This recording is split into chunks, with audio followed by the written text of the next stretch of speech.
Eu me chamo Maria Luísa Pino Moraes e vou apresentar a terceira videoaula de Química Orgânica 2.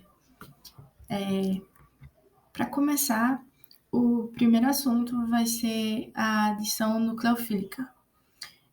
Os aldeídos e cetonas, elas são funções químicas que a gente aprende durante todo o ensino médio e que elas são muito importantes, principalmente na química orgânica, porque devido a elas serem obtidas através da oxidação de álcools e na reação inversa. A redução dessas funções é o que dá origem aos álcools. A reação mais geral para aldeídos e cetonas é a adição, onde um nucleófilo ele se aproxima da ligação dupla entre carbono e oxigênio, que vai ser no caso carbono dupla O, e o ataque ele se dá a 65 graus do eixo da ligação que vai estar acima do carbono. Assim, vai ocorrer a formação da ligação nucleófilo e carbono. E um dos pares da ligação dupla do carbono com o oxigênio, ele vai ser deslocado todo para o oxigênio, formando assim um íon alcócido com o intermediário. E após a protonação do íon, vai acabar ocorrendo na formação de um álcool. Os aldeídos, eles são normalmente bem mais reativos que as cetonas. E esse fato ele ocorre devido que no aldeído há uma presença de um grupo substituinte mais um oxigênio.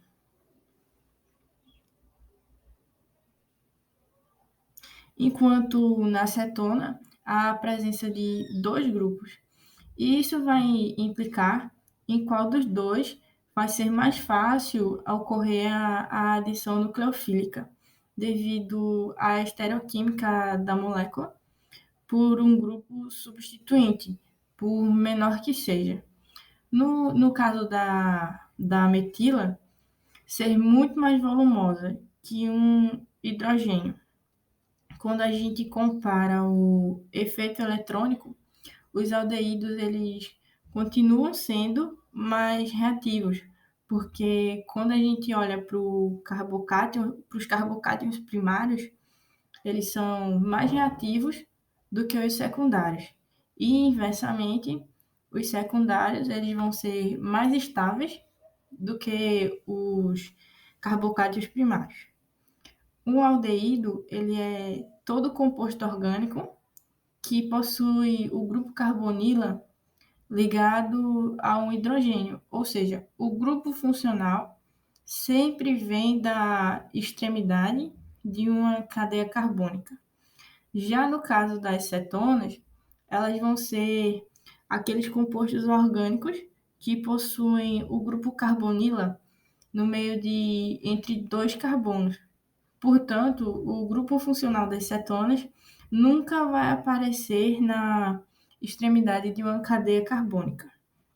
Agora, quando esses dois tipos de compostos, no caso o aldeído e a cetona, são expostos a agentes oxidantes, somente os compostos dos aldeídos vão reagir.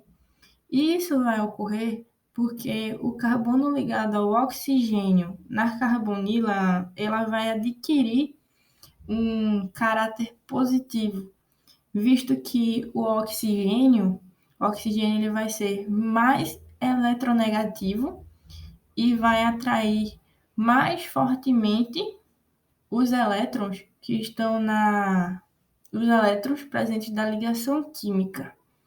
Desse jeito, dessa forma, um oxigênio nascente que estiver no meio, ele irá atacar esse carbono e vai se colocar exatamente entre a ligação de carbono e hidrogênio. E no caso dos aldeídos, forma-se um composto do grupo dos ácidos carboxílicos. E no caso das cetonas, não vai haver nenhum tipo de reação, porque o carbono da carbonila não está ligado a nenhum hidrogênio, e essa ligação precisa ocorrer para que haja uma reação dos componentes. Por isso, apenas os aldeídos apresentam um tipo de reação e as cetonas não.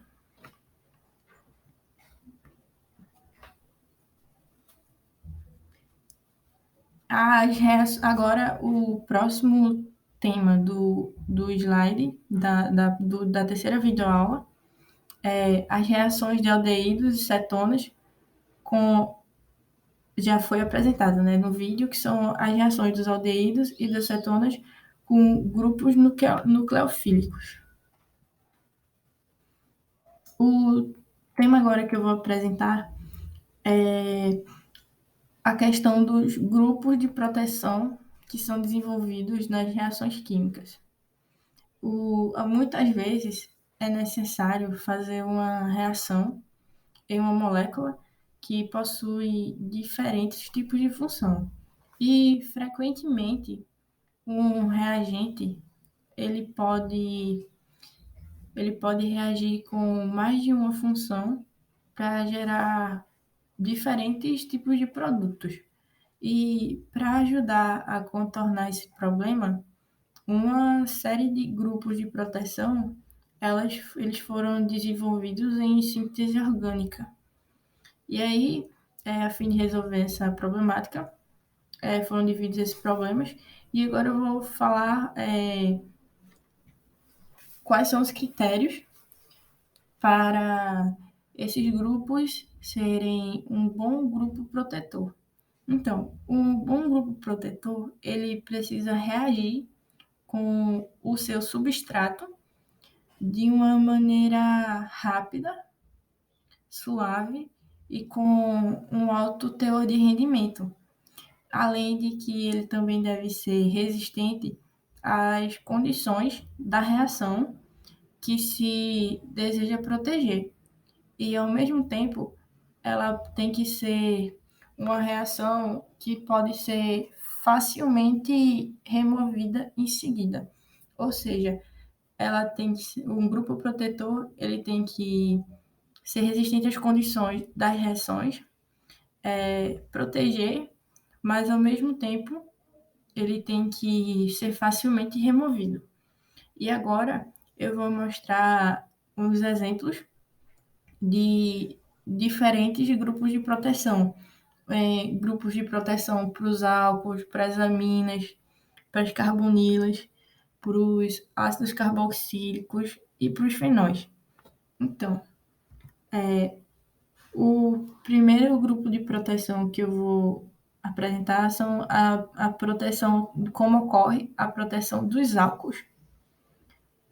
Para a proteção dos álcools, a gente pode usar 3 tipos de compostos diferentes. O primeiro composto que eu estou indicando aqui nessa primeira imagem é como ocorre a proteção do álcool através dos ésteres. Os ésteres, eles vão proteger os álcools de reações de oxidação e de reações em que o próton ele poderia participar. E são muito comuns os ésteres de acetila e o de benzila para atuar na proteção dos álcools. E a desproteção dos ésteres, ela vai passar por uma hidrólise básica, porque depois da proteção tem que ocorrer a desproteção fácil. E a desproteção dos ésteres de acetila e de benzila vai ser através da hidrólise básica. E no segundo esquema, apresentado no slide, a gente vai ver a ação do éter benzílico na atuação da proteção dos álcools. O éter benzílico, ele é bem resistente em relação ao meio básico, que é diferentemente do éster, né? Que o éster ele é desprotegido pela hidrólise básica. Mas não, o éter benzílico ele vai ser bem resistente. Então, a sua desproteção, no entanto, vai fazer o uso da hidrogenólise, que pode provocar reações colaterais se funções sensíveis, se algumas funções sensíveis estiverem presentes na reação.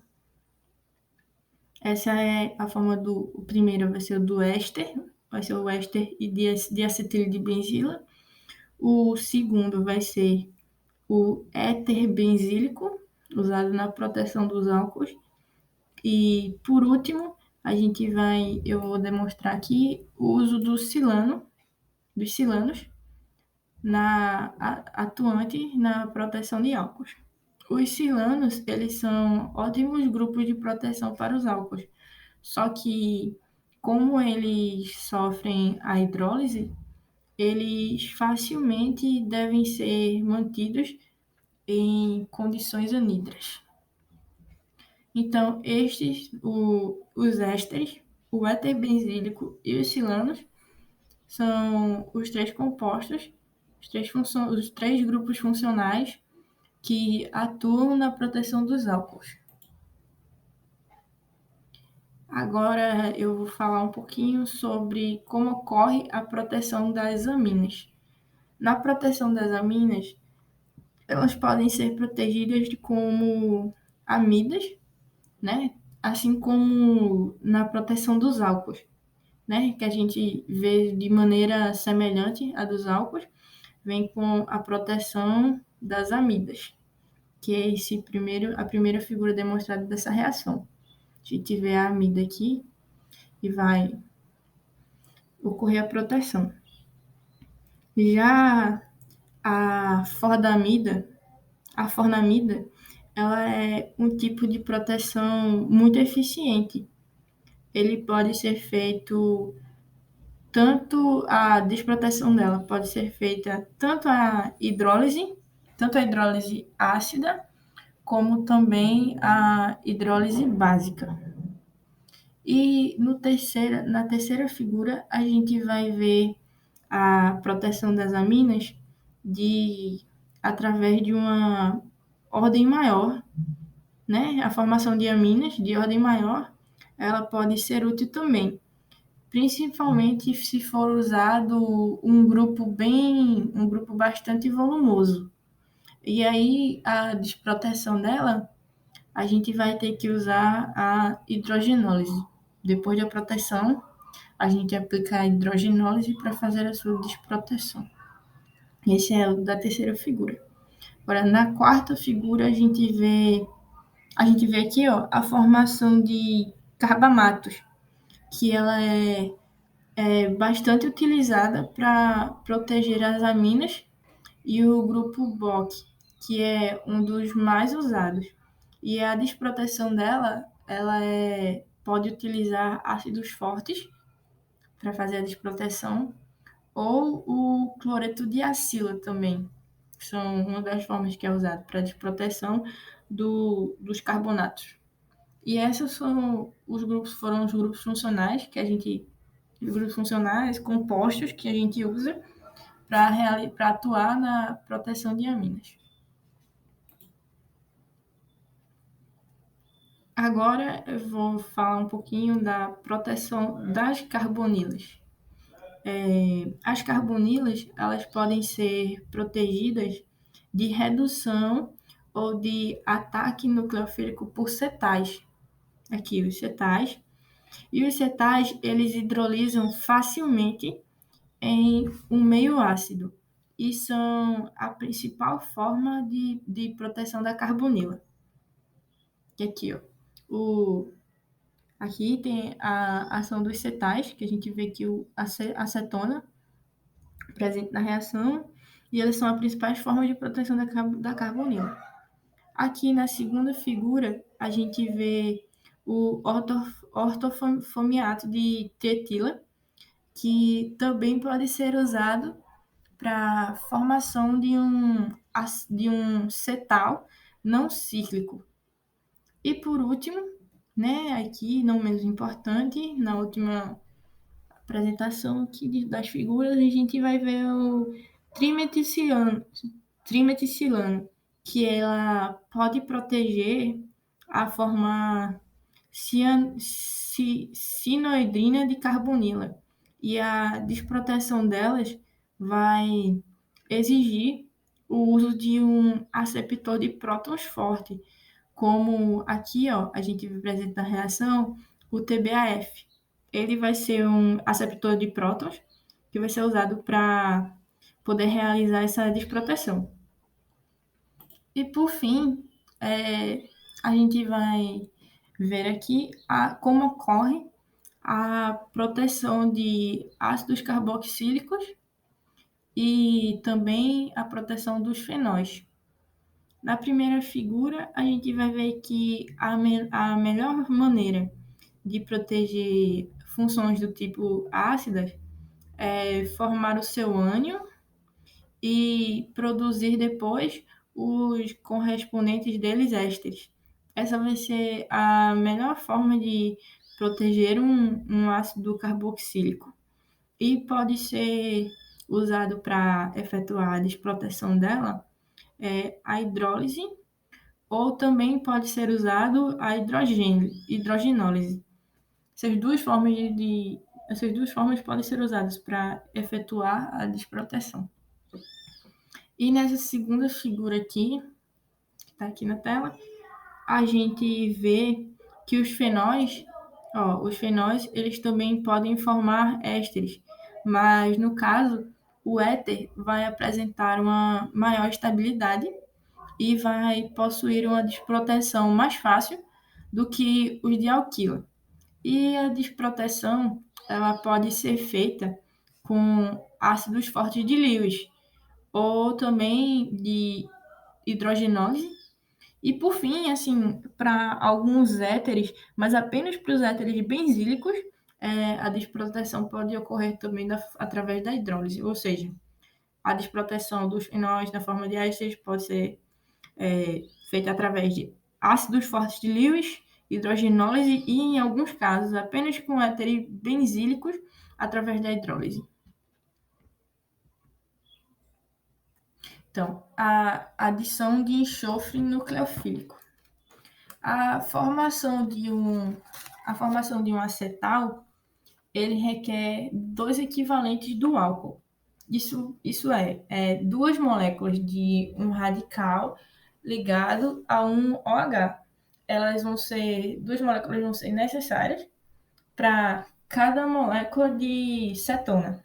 E, alternativamente, um composto contendo dois grupos OH, ele pode ser utilizado para levar à formação de um acetal cíclico. A formação de um acetal, ele é um processo reversível que pode ser controlado pela escolha cuidadosa dos reagentes e das condições, e a formação do acetal ela é favorecida pela remoção da água. E para converter de um acetal de volta para um aldeído ou para uma acetona, basta tratá-los com água na presença de um catalisador ácido. Ou seja, a formação do acetal vai ser o coisa de proteção, e para desproteção dela, a gente usa, né, um catalisador ácido em meio a H2O. O próximo tema da videoaula que a gente vai apresentar aqui é a reação de Rictig. Ela é uma reação química de um aldeído ou de uma acetona com um ileto de fósforo, que a junção desse aldeído ou dessa acetona com um ileto de fósforo vai resultar no surgimento de um alceno. E isso foi descoberto em 1954 por George Rictig, e esse foi o motivo dele ter concedido o Prêmio Nobel de Química no ano de 1979.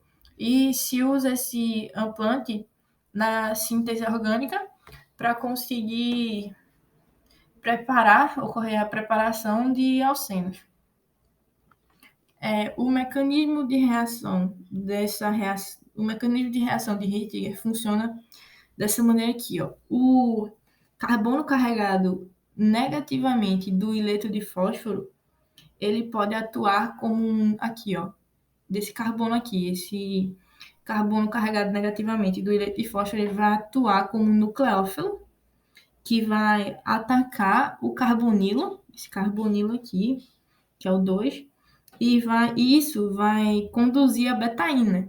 Aqui, ó, vai conduzir a betaína, que é uma espécie do tipo ziltério, aqui, ó, espécie tipo ziltério, e esta forma rapidamente o heterociclo, sem comparação de cargas, aqui, sem comparação de cargas, dando lugar ao oxafosfetano, que é esse 4 aqui, ó, sem as cargas, oxafosfetano. Até que ponto a reação em contínua evolua de forma concentrada, que vai sair uma parte A e a parte B. São as duas formas do deutério, do oxafosfonato.